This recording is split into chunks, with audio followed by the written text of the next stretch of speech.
آپ دیکھیں کہ شیطان نے آدم علیہ السلام کو سجدہ نہ کیا، اس نے اللہ کی نافرمانی کی، تو سوال پیدا ہوتا ہے کیوں نافرمانی کی؟ اس وقت تو کوئی اور شیطان نہیں تھا جس نے اس کو ورغلایا ہو، تو اس نے کیوں سجدہ نہیں کیا تھا؟ تو علماء نے لکھا ہے اس وقت شیطان تو کوئی اور نہیں تھا مگر اس کے نفس نے اس کو ورغلایا۔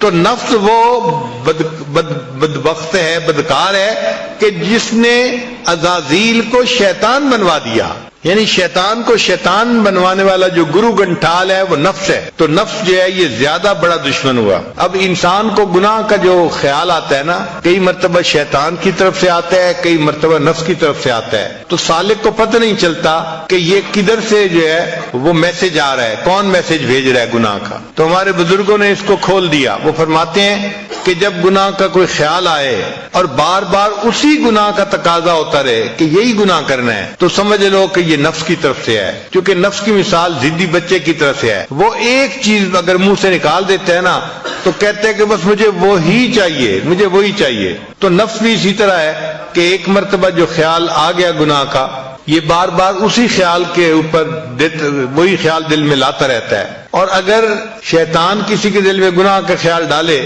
اور بندہ اس کو رد کرے تو شیطان اس گناہ پہ جمع نہیں رہتا، یہ پھر دوسری آپشن بھیج دیتا ہے، اچھا یہ نہیں ہو سکتا تو چلو یہ کر لیں، اچھا یہ نہیں ہوتا تو چلو یہ کر لیں، دوسری آپشن، تیسری آپشن، چوتھی آپشن۔ مقصد اس کا یہ ہے کہ کہیں نہ کہیں گناہ کی تشکیل ہو جائے اس کی، اگر ایک میں نہیں ہوتی تو دوسرے میں، نہیں ہوتی تو تیسرے میں۔ تو اگر آپ کے ذہن میں گناہ کا خیال آئے اور آپ اس کو روکیں اور روکنے پر گناہ کی آپشن نئی سے نئی آتی رہے تو آپ سمجھ جائیں کہ یہ میسج شیطان بدبخت بھیج رہا ہے۔ اور اگر اسی گناہ ہی کا ذہن کے اندر جو ہے وہ خیال رہے تو آپ سمجھ لیں کہ یہ میرا نفس ہے جو میرے ساتھ مکاری کر رہا ہے۔ اسلام کی آفت نفس کی خواہشات ہیں۔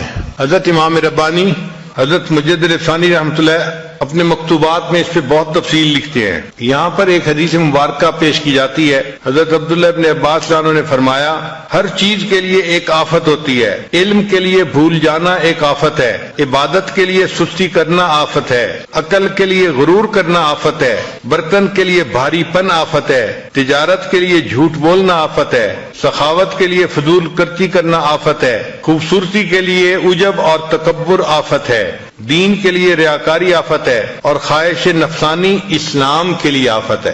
یعنی یہ خواہش نفسانی اتنی بری چیز ہے کہ یہ دین اسلام کے لیے آفت ہے۔ اب سوال پیدا ہوتا ہے کہ آخر یہ انسان کا نفس اتنا خطرناک کیوں ہے؟ تو اس کا جواب اس لیے کہ یہ گھر کا چور ہے، یعنی گھر کا بھیدی ہے، اور جو گھر کا بھیدی ہوتا ہے وہ لنکا ڈھائے، وہی زیادہ نقصان دیتا ہے جو گھر کے اندر ہوتا ہے۔ پہلے زمانے میں ہل چلاتے تھے تو دو بیل ہل میں جوتے تھے، ایک اندر کی طرف ایک باہر کی طرف، جب چکر لگاتے تھے تو ایک اندر چکر لگاتا تھا ایک باہر چکر لگاتا تھا۔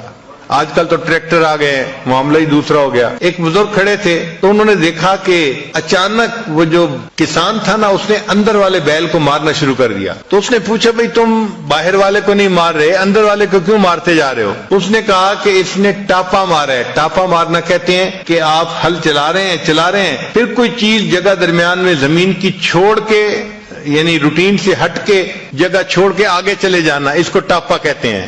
اور جب بھی وہ ٹاپا مارتے ہیں تو اندر والا بیل جو ہے نا وہ بدماشی کرتا ہے، جس کی وجہ سے کچھ زمین خالی رہ جاتی ہے، ورنہ تو روٹین میں چلتا رہتا ہے سلسلہ۔ تو جس طرح انہوں نے پھر فرمایا کہ میاں اگر بیل نے ٹاپا مارا تم اس کو اتنا مار رہے ہو جو تمہارا نفس ٹاپے مار رہا ہے، اگر اللہ نے تو اسے پوچھ لیا تو تمہارا کیا بنے گا؟ تو ہم بھی جو گناہ کرتے ہیں وہ ہمارا نفس ٹاپے مار رہا ہوتا ہے، ہمارا نفس ہمیں مکاری کے ساتھ گناہ کی طرف متوجہ کر رہا ہوتا ہے۔ اور یہ نفس اس لیے خطرناک ہے کہ یہ وہ دشمن ہے جس سے انسان کو محبت ہوتی ہے۔ عام طور پر دشمن سے انسان کو نفرت ہوتی ہے، مگر یہ وہ دشمن ہے کہ جو ہے بھی دشمن اور انسان کو اس سے محبت بھی ہے، اس لیے یہ زیادہ خطرناک ہے۔ حدیث مبارکہ میں ہے کہ عقل مند انسان وہ ہے جو اپنے نفس کو سیدھا رکھے۔ الکیس من دان نفسہ وعمل لما بعد الموت، عقل مند وہ ہے کہ جو اپنے نفس کو سیدھا رکھے اور مرنے کے بعد کے لیے عمل کرے۔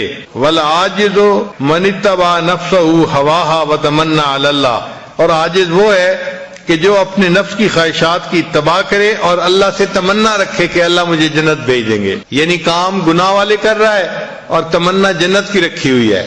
ایک حدیث پاک میں ہے کہ طاقتور انسان وہ ہوتا ہے جو اپنے نفس کو سیدھا رکھے، ان الشدید، جو طاقتور ہوتا ہے وہ کون ہوتا ہے؟ اور ایک حدیث پاک میں ہے کہ اصل مجاہد وہ ہوتا ہے جو اپنے نفس سے لڑتا ہے، المجاہد من جاہد نفسہ فی طاعت اللہ، مجاہد وہ ہوتا ہے جو اپنے نفس کے ساتھ اللہ کی رضا کے لیے مجاہدہ کرتا ہے۔ ایک حدیث پاک میں ہے کہ متقی وہ ہے جو نفس کو شدید محاسبہ میں رکھے، چنانچہ میمون بن مہران اللہ عنہ فرماتے ہیں، میمون بن مہران رحمۃ اللہ فرماتے ہیں کہ انسان اس وقت تک متقی نہیں بن جاتا جب تک کہ وہ اپنے نفس کو شدید محاسبے میں نہ رکھے۔ سیدنا صدیق اکبر نے فرمایا کرتے تھے کہ جو شخص اپنے نفس کو اللہ کی خاطر فنا کر دیتا ہے وہ اللہ کے عذاب سے محفوظ ہو جاتا ہے۔ حضرت عمر بن عبدالعزیز رحمت اللہ علیہ فرمایا کرتے تھے کہ افضل اعمال نفس کی مخالفت ہی کی وجہ سے کیے جا سکتے ہیں، یعنی جب انسان نفس کی مخالفت کرتا ہے تو جو عمل اس وقت کرتا ہے اس عمل پر بڑا اجر ملتا ہے، وہ افضل اعمال ہوتے ہیں۔ جو بندہ اپنے نفس کی خواہشات کی پیروی کرتا ہے اللہ تعالیٰ اس سے نیک اعمال کی توفیق چھین لیتے ہیں۔